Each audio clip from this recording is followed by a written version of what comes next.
Сегодня я хочу рассказать немного о своем авторском методе лечения, так как уже много мошенников используют мое имя в разных городах, даже там, где я работаю.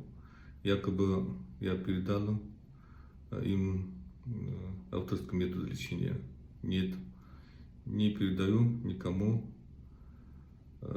ни родственникам, ни ученикам, никому другому.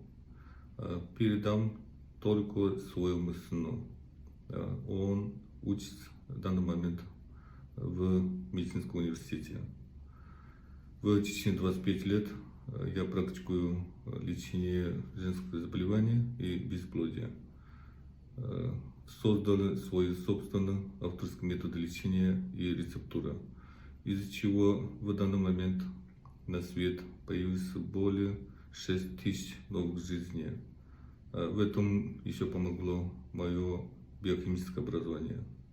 Прекрасно знаю биохимический состав каждого лекарственного растения и их биохимическая реакция в человеческом организме.